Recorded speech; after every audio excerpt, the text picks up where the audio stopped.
All right, liftoff and the clock has started. We choose to go to the moon in this decade and do the other things, not because they are easy, but because they are hard. Houston, Tranquility Base here. The Eagle has landed. Discovery, go at throttle up. And liftoff, the final liftoff of Atlantis on the shoulders of the space shuttle. America will continue the dream. This is The Space Shot, episode 414, This Week in Space History for March 2nd to the 8th. I'm John Mulnix. I've got some sad news. I am not able to find my top 10 space movies episode script at all in my OneNote folders, in my Microsoft OneDrive account. It's not showing up in Word anymore. I'm not entirely sure how that happened. I did just switch computers, but it shouldn't have been deleted from a cloud account. I'm gonna have to do some more digging, but cursory search here the last 20 minutes has turned up nothing. Thankfully, the Decade in Review episode script is still intact. It's still there, so I'll be recording that episode as soon as I finish up recording this one. Now, let's get to some history. Pioneer 10 set many firsts for a spacecraft after its launch on March 2nd, 1972. I've talked about this spacecraft before in episodes 30, 62, and 203, and I've shared some of those milestones over the past few years. But for those of you that are new to the podcast, here are some details on this incredible spacecraft. Pioneer 10 was the first spacecraft to pass through the asteroid belt, and it later flew by Jupiter in December of 1973. It was the first spacecraft to encounter this massive world. Pioneer 10 was launched on a trajectory that is sending it out of our solar system, and it was the first spacecraft to be launched from Earth on an escape trajectory from our system. The spacecraft also carries a gold plaque that describes where it came from and who built it. It has simple figures representing humanoids, a pattern showing the relative position of our sun to pulsars and the center of our galaxy, and a simple map of our solar system. The last communication with this venerable spacecraft took place in 2003, right after its RTGs, or radioisotope thermoelectric generators, decayed to a point where they no longer generated enough power to operate the transmitter on the spacecraft.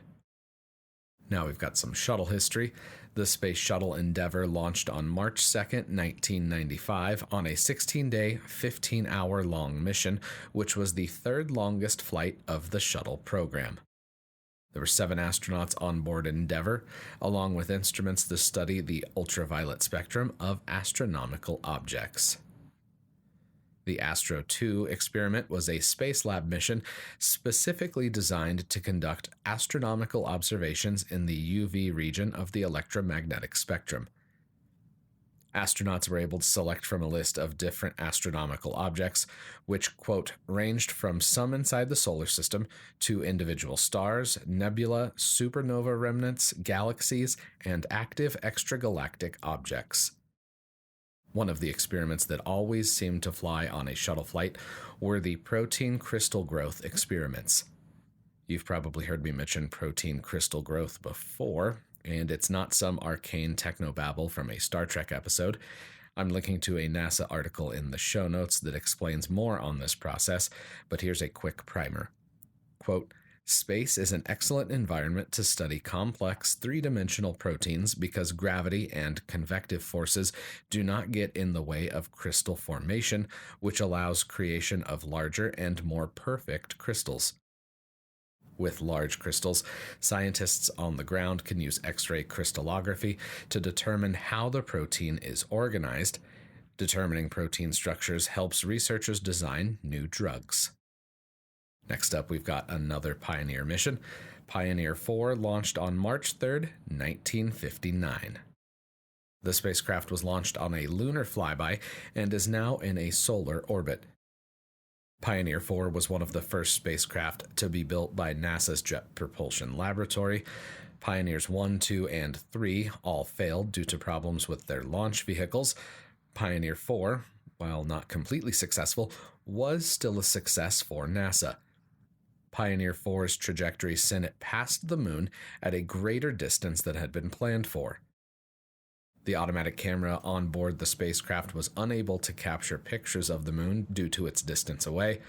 It wasn't all for naught, though, as Pioneer 4, quote, did provide extensive and valuable data on radiation and the tracking of space objects.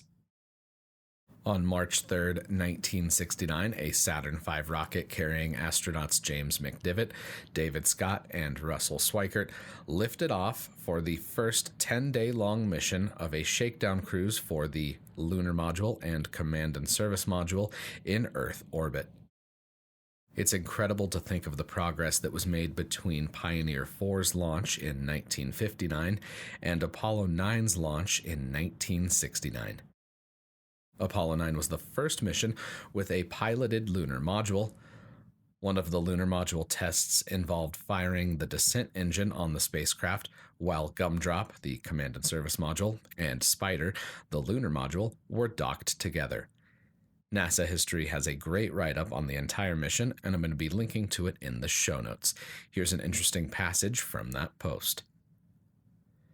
Quote, McDivitt then operated the small thrusters to get the docked vehicles into the correct position for firing the lunar module's throttleable descent propulsion system.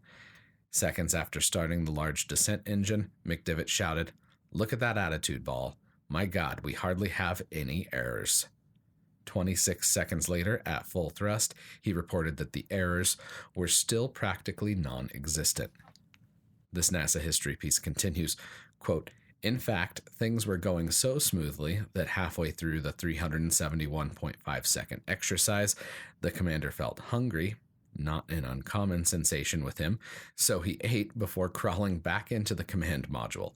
Schweickart stayed behind to shut everything down and straighten up the cabin before joining the others in Gumdrop. The lander appeared to be a dependable machine. One final note on a difference between Pioneer 4 and Apollo 9 is the weight of the different spacecraft. Pioneer 4 clocked in at 13.5 pounds compared to the Apollo 9 Command and Service Module Gumdrop and Lunar Module Spider, clocking in at a beefy 91,000 pounds. That's an astonishing increase in payload capability that could be sent into orbit over just a decade. We've got some more shuttle history up next. On March 4th, 1994, the Space Shuttle Columbia launched on the STS-62 mission. Columbia was launched with an extended duration orbiter configuration, which included extra cryogenic liquid hydrogen and oxygen, which allowed the orbiter to stay in space for up to 17 days. STS-62 also carried a new stationary bike that was used by the crew for exercise during their time in space. I've talked about exercise in space before. Check out episode 195 and learn about Colbert, or the Combined Operational Load-Bearing External Resistance Treadmill, which is on the International Space Station. On March 5th, 1979, Voyager 1 made its closest approach to Jupiter. This planetary encounter started weeks before, with the first images of the largest planet in our solar system coming into view as early as January of 1979. The pictures that Voyager 1 sent back showed an incredible world with swirling cloud bands and giant storms that are the size of Earth. According to NASA, Voyager 1 took almost 19,000 pictures during the encounter with Jupiter and sent back a treasure trove of other scientific data. The Voyager missions were possible because of a unique planetary alignment that allowed a spacecraft to visit the outer planets in our solar system using gravity assists, which moved them farther outward in our solar system and gained speed with each planetary encounter.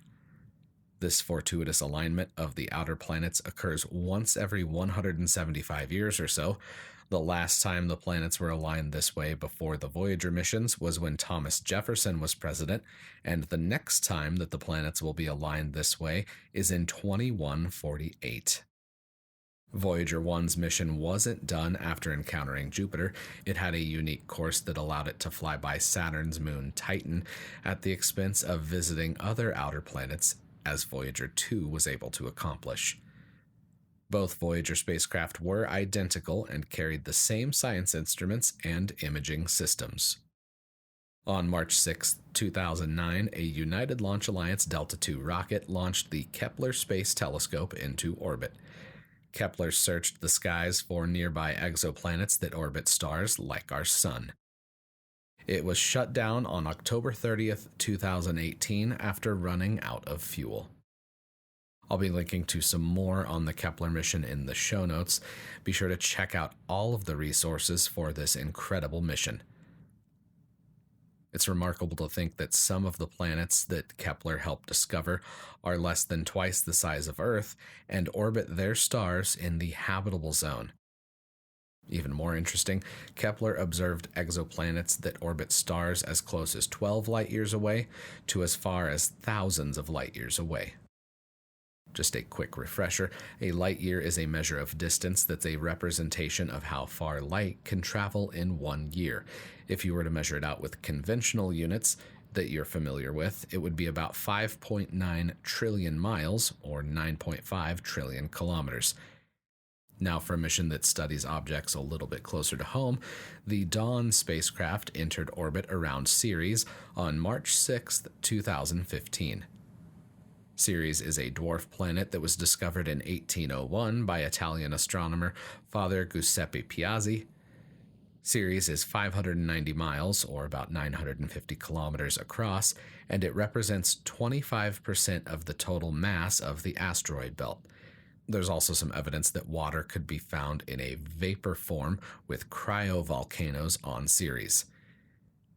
Astronomers estimate that if Ceres were composed of 25% water, it may have more water than all of the fresh water on Earth. Ceres water, unlike Earth's, would be in the form of water ice located in the mantle, which wraps around the dwarf planet's core.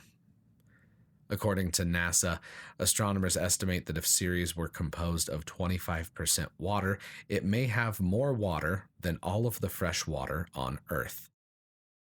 On March 8, 2001, the Space Shuttle Discovery lifted off on the STS-102 mission. Astronaut Susan Helms performed a spacewalk during this flight, and she was the first woman to stay on the International Space Station as part of an expedition crew. That is it for this week. I do have a call-in number. If you'd like to ask a question or leave a comment, just dial 720-772-7988 and leave a message. I'm looking forward to sharing the questions that you may have with all of the listeners. As always, the links to everything we talked about today are in the show notes. If you're new to the podcast, I'd appreciate it if you could subscribe and leave a review. Reviews in Apple Podcasts help more people find out about the show, and they help make sure it reaches as many people as possible. Until next time, I'm John Molnix, and I'll catch you on the flip side.